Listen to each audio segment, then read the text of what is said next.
Halo Bro Ensis, di sini saya mau menanggapi mengenai berita viral di medsos seperti di YouTube dan TikTok bahwa Abraham Samad, mantan Ketua KPK, telah dipanggil oleh Polda Metro Jaya guna diperiksa dalam kapasitasnya sebagai saksi ya di dalam kasus dugaan tindak pidana pencemaran nama baik ijazah palsu Jokowi, mantan Presiden Republik Indonesia ke-7. Berdasarkan adanya pengaduan Jokowi, ya, Abraham Samad dan kawan-kawan sehubungan dengan pemanggilan tersebut telah memberikan statement ke publik dengan mengatakan bahwa pemanggilan Abraham Samad adalah sebagai bentuk pembungkaman kebebasan berpendapat yang dijamin oleh konstitusi dan juga merupakan kriminalisasi terhadap Abraham Samad. Pasalnya, Abraham Samad mempunyai podcast pribadi yang selalu mengundang serta mewawancarai narasumber seputar isu kegaduhan atas tuduhan gerombolan pengacau stabilitas sosial politik yang sangat mengganggu ketenangan masyarakat dan mengganggu pertumbuhan ekonomi melalui investasi dari para investor internasional karena selalu gaduh di Indonesia. Dalam podcast itu disebarluaskan melalui medsos seperti di YouTube dan di TikTok. Sedangkan kita tahu isu tuduhan ijazah palsu tersebut tidak punya dasar hukum, ya. Dan itu sengaja digoreng-goreng untuk tujuan politik, untuk kepentingan politik, untuk memberi dukungan kepada lawan politik Jokowi, ya. Sedangkan kita semua mengetahui bahwa Presiden Jokowi, mantan Presiden Jokowi maksud saya, sangat kuat di akar rumput rakyat Indonesia, ya.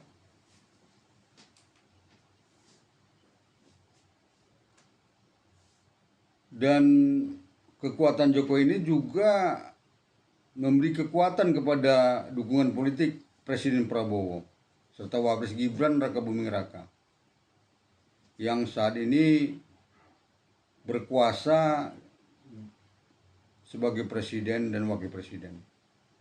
Mereka sangat kuat di akar rumput. Nah, karena kekuatan ini begitu banyak pembenci lawan politik yang ingin menjatuhkan reputasi dari Presiden Prabowo melalui Jokowi dan juga Gibran Rakabuming Raka. Ya, itu tujuannya untuk menjatuhkan sehingga digoreng-goreng isu ijazah palsu tersebut. Nah, menurut saya mengenai pemanggilan pemeriksaan saudara saksi,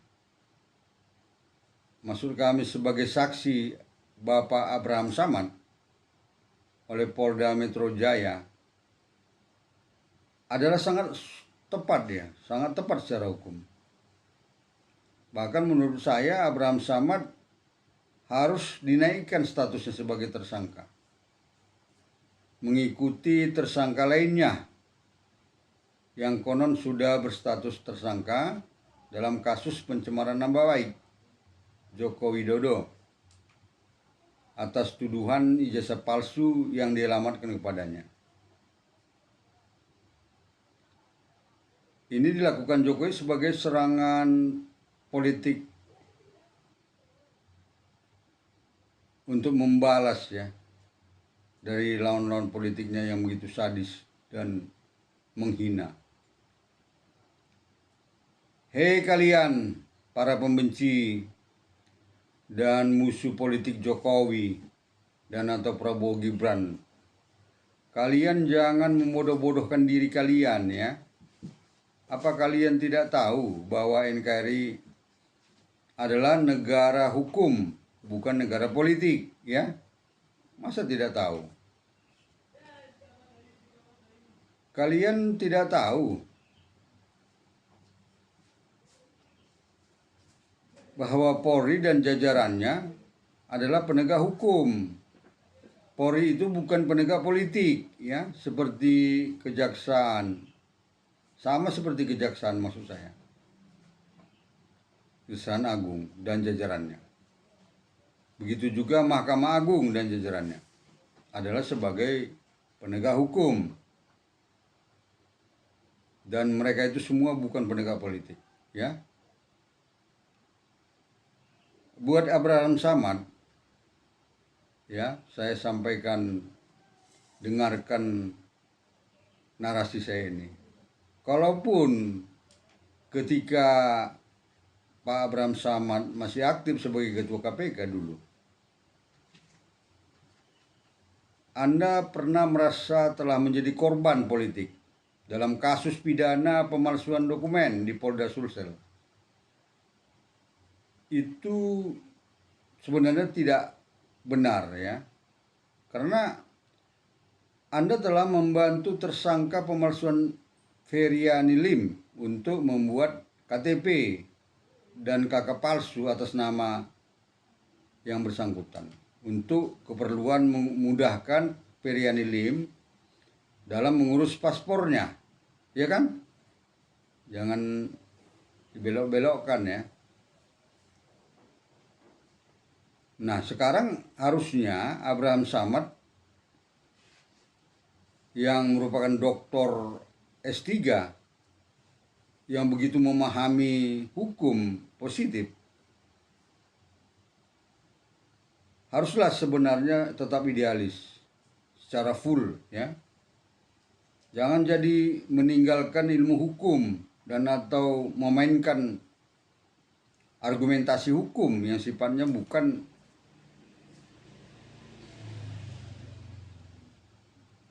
hukum ya, tetapi politik.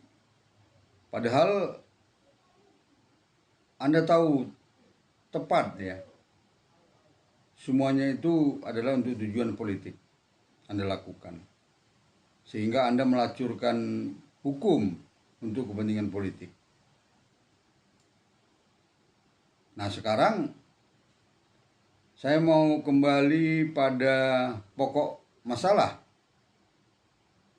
mengenai pemanggilan Abraham Samad sebagai saksi dalam kasus pencemaran nama baik Jokowi atas tuduhan ijazah palsu Jokowi yang dikatakan oleh Abraham Samad dan kawan-kawan sebagai bentuk pembungkaman kebebasan berpendapat, sedangkan kebebasan berpendapat itu dijamin oleh konstitusi dan juga merupakan kriminalisasi terhadap Abraham Samad.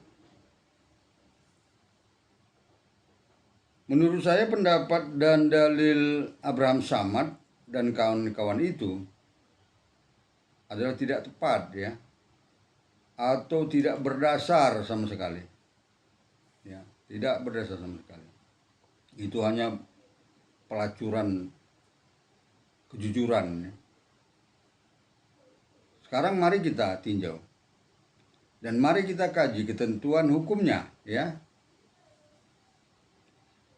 Dalam konstitusi pasal 28 Undang-Undang Dasar 1945 yang sudah 4 kali diamandemen, ditetapkan bahwa kemerdekaan berserikat dan berkumpul, mengeluarkan pikiran dengan lisan dan tulisan dan sebagainya ditetapkan dengan undang-undang ya.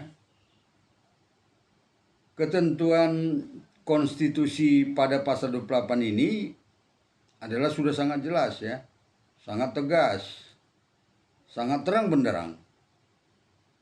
Di sana tidak ada ditetapkan secara eksplisit bahwa kebebasan berpendapat dijamin oleh konstitusi seperti yang dikemukakan oleh Abraham Samad, sehingga memberi kesan bahwa bebas tanpa batas atau bebas sesuka hati untuk memberikan pendapat di dalam kehidupan berbangsa dan bernegara. Ya.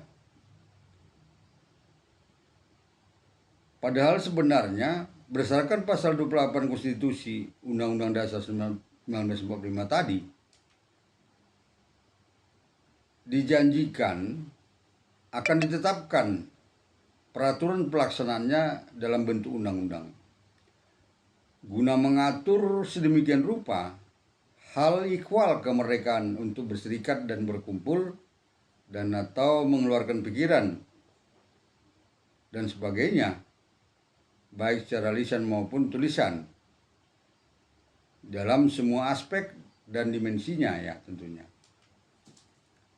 Termasuk mengenai batasan-batasan tentang kemerdekaan dimaksud. Dalam arti bukan kemerdekaan yang sebebas-bebasnya tanpa ada pembatasan, ya. Dan juga akan ditentukan syarat-syaratnya di dalam undang-undang peraturan pelaksanaan nantinya. Akan tetapi kemerdekaan menyampaikan pendapat, pikiran dengan lisan, tulisan dan sebagainya itu adalah bebas dan bertanggung jawab, ya, sesuai dengan ketentuan peraturan perundang-undangan yang berlaku untuk itu. Nah, berikut saya mau sampaikan mengenai peraturan pelaksanaan dari pasal 28 Undang-Undang Dasar 1945 yang ada pada saat ini. Ada 4 ya yang telah dikeluarkan, yaitu pertama Undang-Undang Nomor 9 tahun 1998 tentang kemerdekaan menyampaikan pendapat di muka umum, tetapi di dalam peraturan ini diatur penyampaian pendapat di muka umum dapat dilaksanakan dalam bentuk atau cara, ya, dalam 4 bentuk atau cara, yaitu melalui unjuk rasa atau demonstrasi, yaitu kegiatan yang dilakukan oleh seorang atau lebih untuk mengeluarkan pikiran dan tulis dengan lisan maupun tulisan dan sebagainya secara demonstratif di muka umum, ya. Jadi di muka halayak ramai, ya. B. Pawai, yaitu cara penyampaian pendapat dari arak-arakan di jalan umum, ya. C. Rapat umum, yaitu pertemuan terbuka yang dilakukan untuk menyampaikan pendapat dengan tema tertentu, ya, di mimbar bebas, yaitu kegiatan penyampaian pendapat di muka umum yang dilakukan secara bebas, terbuka, tanpa tema tertentu, ya. Itu dia caranya. Sebagai catatan di sini, di muka umum artinya di hadapan orang banyak, ya, atau di hadapan orang lain, termasuk juga di tempat yang dapat didatangi dan atau dilihat setiap orang, ya. Nah, kedua, Undang-Undang Nomor 40 tahun 1999 tentang pers, ya, tentang pers. Di dalam pers ini, undang-undang ini maksud kami diatur mengenai wartawan, jurnalis dari suatu perusahaan pers, ya, dan juga diatur tentunya perusahaan pers itu sendiri yang diharuskan berbentuk badan hukum, ya. Nah, ketiga, Undang-Undang Nomor 32 tahun 2002 tentang penyiaran, ya, bagaimana diubah dengan Undang-Undang Nomor 11 Tahun 2020 tentang Cipta Kerja, yang kemudian ini dicabut dan diubah lagi dengan Undang-Undang Nomor 2 PRP tahun 2022 tentang Cipta Kerja. Ya. Yang dimaksud dengan penyiaran di sini adalah kegiatan pemancar luasan siaran melalui sarana pemancaran dan atau sarana transmisi di darat, di laut, dan di antariksa dengan menggunakan spektrum frekuensi radio melalui udara, kabel, dan atau media lainnya untuk dapat diterima secara serentak dan bersamaan oleh masyarakat dengan perangkat penerima siaran. Ya. Jenis siaran ini terdiri dari penyiaran radio, ya, yaitu media komunikasi massa dengar yang menyalurkan gagasan dan informasi dalam bentuk suara secara umum dan terbuka, berupa program yang teratur dan berkesinambungan yang diselenggarakan oleh lembaga penyiaran publik, lembaga penyiaran swasta, lembaga penyiaran komunitas, dan lembaga penyiaran berlangganan. Ya. B. Penyiaran televisi, yaitu demi media komunikasi massa dengar pandang yang menyalurkan gagasan dan informasi dalam bentuk suara dan gambar secara umum, baik terbuka maupun tertutup, berupa program yang teratur dan berkesinambungan. Itu yang ketiga, ya. Keempat, ya, yaitu Undang-Undang Nomor 17 Tahun 2013 tentang organisasi kemasyarakatan atau ormas, bagaimana diubah dengan Undang-Undang Nomor 2 PRP tahun 2017, ya. Di sini ormas dimaksudkan adalah organisasi yang didirikan oleh 3 orang atau lebih untuk yang berbentuk badan hukum atau yang tidak berbentuk badan hukum, serta yang didirikan dalam bentuk yayasan yang oleh masyarakat secara sukarela berdasarkan kesamaan aspirasi, kehendak, kebutuhan, kepentingan, kegiatan, dan tujuan untuk berpartisipasi dalam pembangunan demi tercapainya tujuan NKRI berdasarkan Pancasila, ya. Itulah ormas. Nah, dari semua uraian di atas tadi, dengan demikian bahwa podcast baik secara eksplisit maupun secara implisit tidak ada diatur di dalam keempat undang-undang yang saya sebutkan tadi, ya. Peraturan pelaksanaan kemerdekaan berserikat, berkumpul, dan mengeluarkan pendapat tadi belum ada aturannya. Nah, di sini juga termasuk podcast Abraham Samad yang merupakan podcast pribadi ataupun perorangan yang bukan dalam kapasitas sebagai wartawan beliau, dan atau bukan pula dalam kapasitas sebagai ormas, ya. Dan bukan juga dalam kapasitas sebagai lembaga penyiar swasta ataupun berlangganan, ya.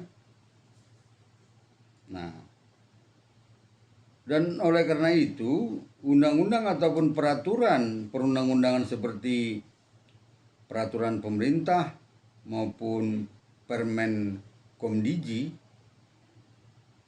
atau peraturan Menteri Komunikasi dan Digital yang khusus mengatur podcast sampai saat ini belum ada dibuat ya oleh pemerintah. Maka kekosongan hukum ini sudah tentu secara mutatis mutandis mengenai norma-norma hukum yang terdapat di dalam keempat undang-undang tadi ya yang saya sebutkan tadi ya dapat diberlakukan atau dapat dipedomani untuk diterapkan di dalam podcast. Tetapi yang lebih utama berupa Undang-Undang Nomor 32 Tahun 2002 tentang penyiaran sebagaimana diubah dengan Undang-Undang Nomor 11 Tahun 2020 tentang hak cipta, masuk tentang cipta kerja, serta Undang-Undang Nomor 2 PRP tahun 2022 tentang cipta kerja. Dan dengan kesimpulan ini ada beberapa ketentuan yang juga harus diikuti, dipatuhi oleh kegiatan acara podcast seperti yang berlaku dalam penyiaran, yaitu satu mengenai asas ya, mengenai asasnya. Podcast tersebut harus diselenggarakan berdasarkan Pancasila dan Undang-Undang Dasar Negara Republik Indonesia tahun 1945 dengan asas manfaat, adil dan merata, kepastian hukum, keamanan, keberagaman, kemitraan, etika, kemandirian, kebebasan dan tanggung jawab ya, itu asasnya. Dua, mengenai tujuannya, bahwa podcast harus diselenggarakan dengan tujuan untuk memperkukuh integrasi nasional, menguatkan integrasi nasional, dan terbinanya watak dan jati diri bangsa yang beriman dan bertakwa, mencerdaskan kehidupan bangsa, memajukan kesejahteraan umum dalam rangka pembangunan masyarakat yang mandiri, demokratis, adil, dan sejahtera, serta menumbuhkan industri podcast Indonesia tentunya ya. Tiga, mengenai fungsinya. Podcast sebagai kegiatan komunikasi massa mempunyai fungsi sebagai media informasi, pendidikan, hiburan yang sehat, kontrol dan perekat sosial ya, sekaligus juga fungsinya ekonomi dan kebudayaan ya.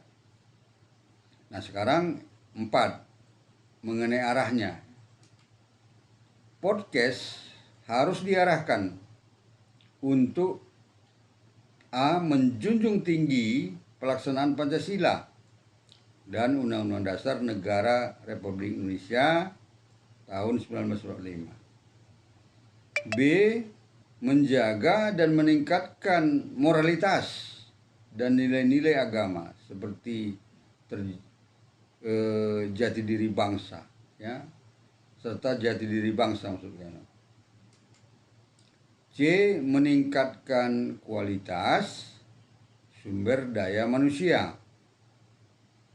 D. menjaga dan mempererat persatuan dan kesatuan bangsa ya. Meningkatkan kesadaran, ketaatan hukum, dan disiplin nasional. F. Menyalurkan pendapat umum serta mendorong peran aktif masyarakat dalam pembangunan nasional dan daerah serta melestarikan lingkungan hidup. G. Mencegah monopoli kepemilikan dan mendukung persaingan yang sehat di bidang podcast, ya. A. Mendorong peningkatan kemampuan perekonomian rakyat, mewujudkan pemerataan dan memperkuat daya saing bangsa dalam era globalisasi, ya. I.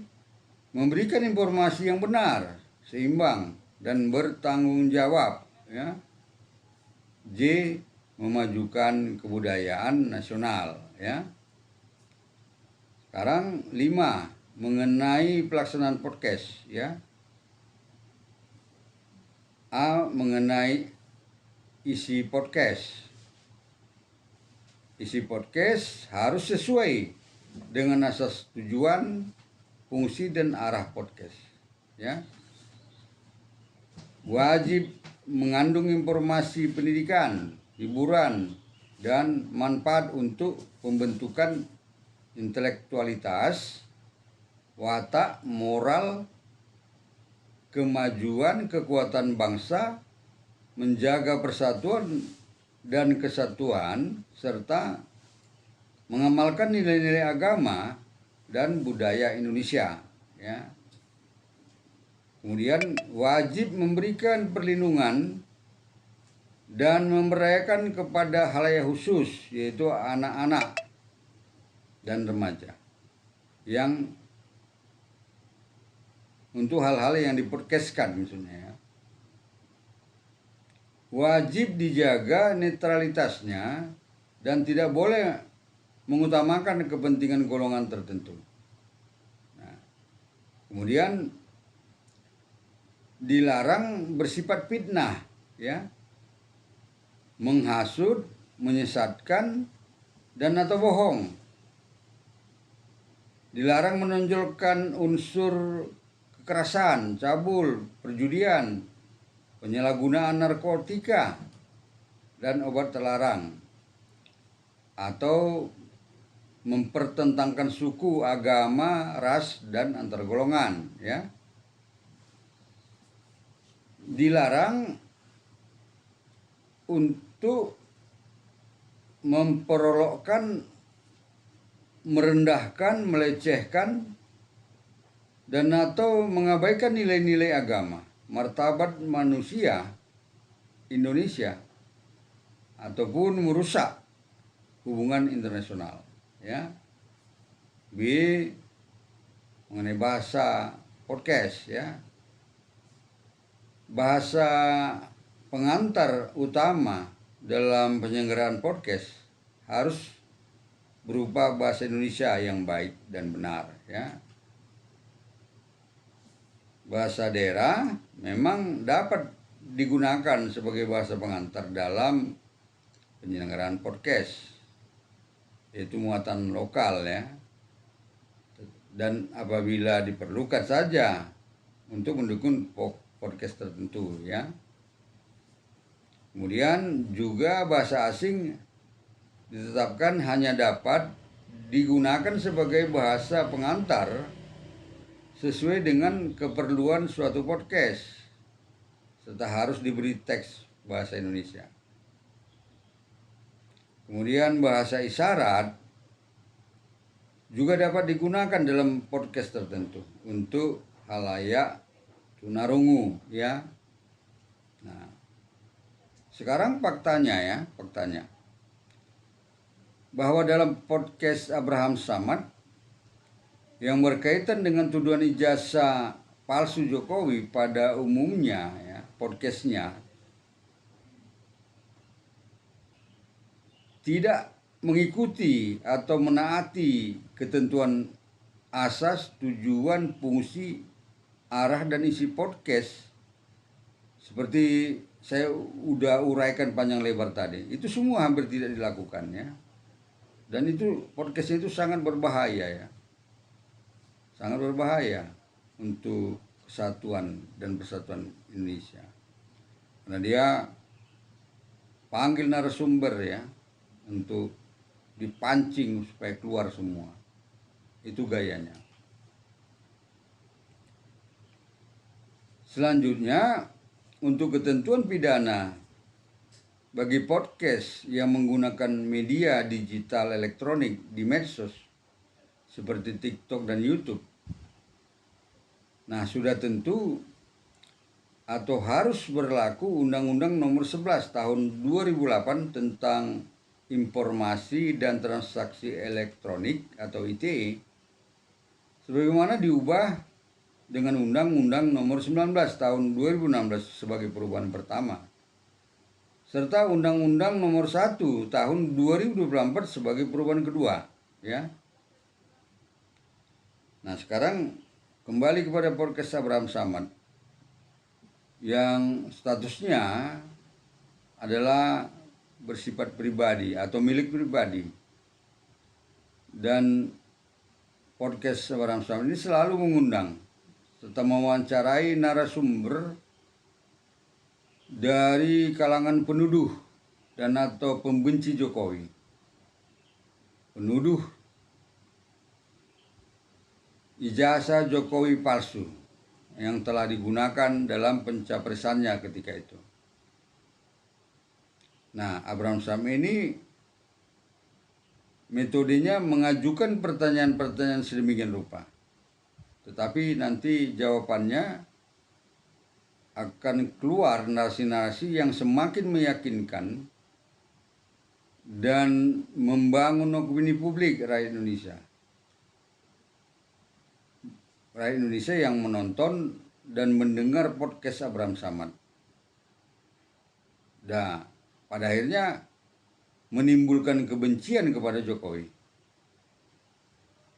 Yang tentunya juga kebencian kepada Gibran Raka Buming Raka sebagai wapres. Tak luput juga kebencian kepada Prabowo Subianto sebagai presiden. Ya. Padahal mengenai ijazah palsu itu adalah tidak benar ya.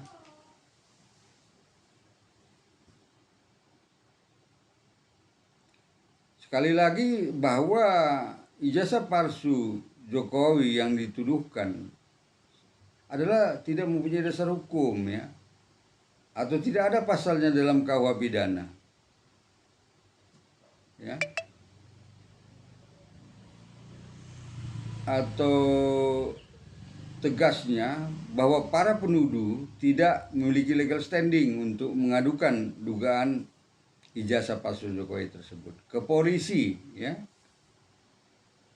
sesuai dengan ketentuan ataupun asas legalitas yang ditetapkan dalam pasal 1 ayat 1 KUH pidana ya, yang telah menetapkan bahwa suatu perbuatan tidak dapat dipidana.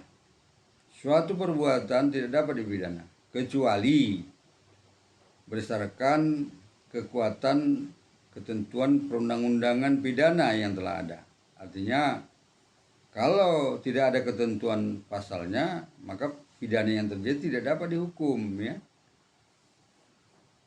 Nah, yang punya legal standing untuk mengadukan ijazah Jokowi sesungguhnya adalah UGM sendiri ya, Universitas Gadjah Mada yang mengeluarkan ijazah. Atau mungkin ada pihak lain yang mempunyai hubungan hukum perdata kepada Jokowi yang telah menderita kerugian akibat penggunaan ijazah Jokowi yang seandainya ternyata palsu ya, itu baru bisa mengadukan ijazah palsu tersebut. Bukannya si Rismon atau si Tipa atau Resuryo dan lain dan gerombolannya, tidak punya legal standing mereka. Nah, Terlepas dari hal itu, bahwa tuduhan ijazah palsu Jokowi adalah hoax atau kebohongan, dan diduga kuat dihembuskan untuk kepentingan politik pihak tertentu yang jelas merupakan lawan Jokowi ataupun lawan Prabowo. Dan adanya tuduhan itu telah mencemarkan nama baik Jokowi. Dan untuk itu Jokowi telah melakukan pengaduan ke polisi. Dan yang saat ini sedang ditangani oleh pihak kepolisian Polda Metro Jaya. Dengan demikian, bagi saya adalah sudah sangat tepat pihak kepolisian Metro Jaya memanggil Abraham Samad untuk diperiksa. Di awal sebagai saksi Tetapi untuk selanjutnya pihak Polri harus menaikkan Abraham Samad sebagai tersangka statusnya. Kemudian diperiksa, disidik karena telah mencemarkan nama baik Jokowi dengan menyebarkan informasi elektronik mengenai jasa palsu Jokowi yang sungguhnya tidak benar Karena tidak benar maka pencemaran Nah, sekarang tindak pidana yang mungkin untuk disangkakan bahwa telah dilakukan oleh Abraham Samad berdasarkan Undang-Undang Nomor 11 Tahun 2008 tentang ITE, sebagaimana diubah dengan Undang-Undang Nomor 19 Tahun 2016 sebagai perubahan pertama, serta Undang-Undang Nomor 1 Tahun 2024 sebagai perubahan kedua, antara lain adalah ketentuan pasal-pasal berikut Pasal 45(4) yang berbunyi setiap orang yang dengan sengaja menyerang kehormatan atau nama baik orang lain dengan cara menuduhkan suatu hal dengan maksud supaya hal tersebut diketahui oleh umum dalam bentuk informasi elektronik dan atau dokumen elektronik yang dilakukan melalui sistem elektronik sebagaimana dimaksud dalam pasal 27A, dipidana dengan pidana penjara paling lama 2 tahun dan atau denda paling banyak 400 juta rupiah. Itu satu. Kemudian pasal 45A ayat 3 yang berbunyi setiap orang yang dengan sengaja menyebarkan informasi elektronik dan atau dokumen elektronik yang diketahuinya memuat pemberitahuan bohong yang menimbulkan kerusuhan di masyarakat sebagaimana dimaksud dalam pasal 28 ayat 3 dipidana dengan pidana penjara paling lama 6 tahun dan atau denda paling banyak 1 miliar rupiah Itu pasal-pasal yang kemungkinan dapat disangkakan kepada Abraham Samad Saya kira sudah cukup jelas Sekian dan terima kasih.